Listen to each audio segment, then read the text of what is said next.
Miaravantsika rehetra amin'izao harivarivan'ny alahady faha 5 ny volana febroary 2024 izao. Andro fialan-tsasatra, andro n'Andriamanitra, andro fiaraha-mivavaka ho an'ireo mpino kristianina maneran-tany ny andro alahady. Samy manana ny fomba moa ny finoana rehetra, samy mivavaka daholo. Amin'ny maha kristianina ny tena dia ny vavaka manokana androany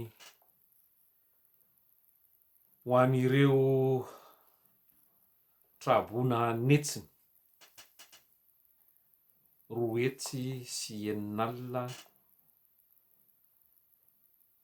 ary 700 ireo naratra, 7 no namoniny any vokatry ny fandalovan'ny rivo-doza 2, rivo-doza fity sy gezany farany teo. Tao anatin'ny 10 andro fotsiny ireo fahavoazana voalazako ireo. Anatina loza miatra ny firenena malagasy na neta de catastrophe nationale. Ny faritry ny Toamasina moa no voa indrindra satria 80 isan-jaton'ny tanàna dia simba, nisy fahasimbana be avokoa, ary 5 isan-jaton'ny herinaratra fotsiny no mandeha amin'izao fotoana izao. Zany no antony antson'ny fitondrana fanampiana iraisam-pirenena. Miarahory amin'ireo namoy havana sy mirary fahasitranana aingana ho an'ireo izay naratra. Mivavaka amin'Andriamanitra Andriananahary hamafa ny alahelo sy hanasitrana ny fery, ary koa ampahery ireo simba trano fonenana, trano fiasana, potika, voly sy fambolena izay fivelomana. Hitahy ireo rehetra mijaly ahita vahaolana aingana hanarenana ny fahavoazana. Adidintsika malagasy rehetra, mpitondra sy olon-tsotra na fikambanana na eto an-toerana zany na any ivelany, ny mifandrimbona, mifanohana amin'ny fanarenana ny simba, manainga ny fandraisana anjara ny rehetra, satria ny finoana sy vavaka dia tokony arahina saha mivaingana. Fanampiana ara-bola, fanampiana ara-pitaovana na fanomezan-tanana mivantana. Efa misy ireo site internet, zany hoe amin'ny tranokala, an'ireo fikambanana samihafa izay maro dia maro, na vahiny na malagasy, izay ho apetrako eto amin'ny pejiko ny lisitra izy ireo ahafahantsika izay te handray anjara amin'izany fiarahamientana izany. Mivavaka ho an'ny tanindrazana izay efa ao anatin'ny fahasairanana lalina talohan'ny ireo rivo-doza ireo, ka mbola misedra indraiky ny vokadratsiny rivodozan'ny fanesy. Fotoana fanehoana ny firaisan-kina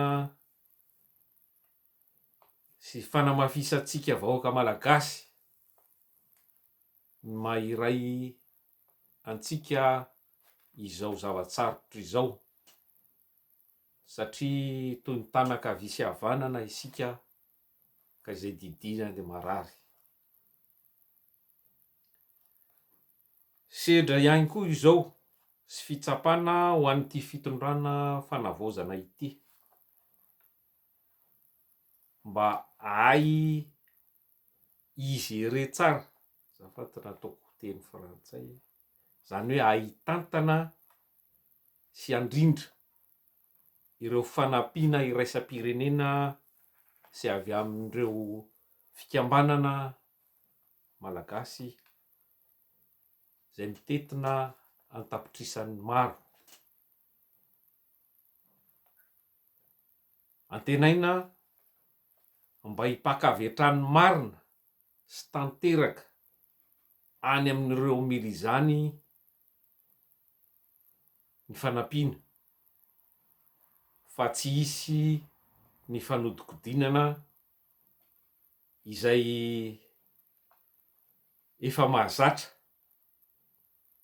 teo amin'ny fitondrana teo aloha, izay manararoatra sy nanao fitaovana propagandy, tena atao anaovana fitaovana mihitsy ireo fanampiana,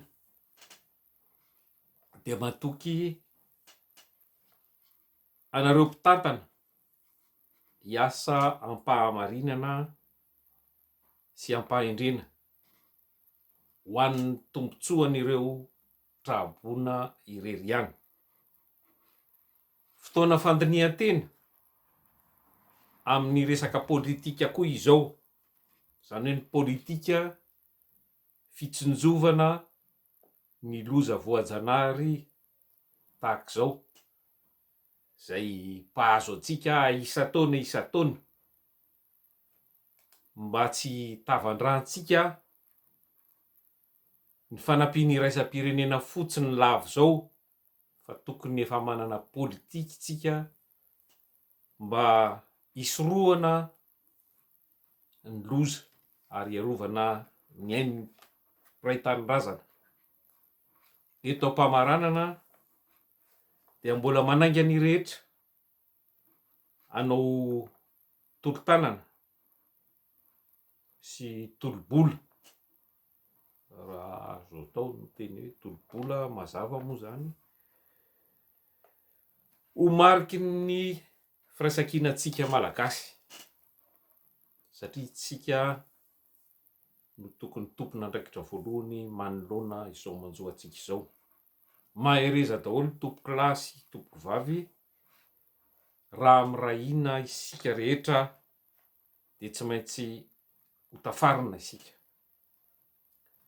Veloma mandra-piresaka daholo indray amin'ny manaraka dia resaka momba ny toe-draram-pirenena amin'ny ankapobeny izay misavorovoro mifamaofao ankehitriny, fa ny maika aloha izao moa dia ireto voina manjoan'ny mpiray firenena ireto, ka dia mametraka amin'ny veloma, samy ho tahin'Andriamanitra daholo isika rehetra. Veloma tompoko.